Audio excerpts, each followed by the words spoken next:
Lahore airport पर खवातीन मुसाफिरों और कस्टम एहलकारों में हाथापाई हो गई। कस्टम एहलकारों ने एक खातून को हिरासत में ले लिया। हुकाम के मुताबिक अबू ज़हबी से लाहौर एयरपोर्ट पर आई खवातीन मुसाफिरों का सामान क्लियर न करने पर कस्टम एहलकारों से झगड़ा हुआ।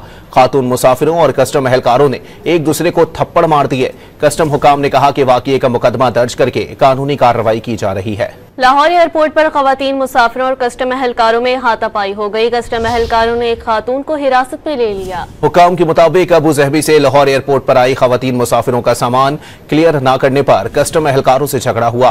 खातून मुसाफिरों और कस्टम एहलकारों ने एक दूसरे को थप्पड़ मार दिए। कस्टम हुकाम ने कहा कि वाक़ये का मुकदमा दर्ज करके कानूनी कार्रवाई की जा रही है। लाहौर एयरपोर्ट पर खवातीन मुसाफिरों और कस्टम एहलकारों में हाथापाई हो गई। कस्टम एहलकारों ने एक खातून को हिरासत में ले लिया। हुकाम के मुताबिक अबू ज़हबी से लाहौर एयरपोर्ट पर आई खवातीन मुसाफिरों का सामान क्लियर न करने पर कस्टम एहलकारों से झगड़ा हुआ। खातून मुसाफिरों और कस्टम एहलकारों ने एक दूसरे को थप्पड़ मार दिए। कस्टम हुकाम ने कहा कि वाक़ये का मुकदमा दर्ज करके कानूनी कार्रवाई की जा रही है।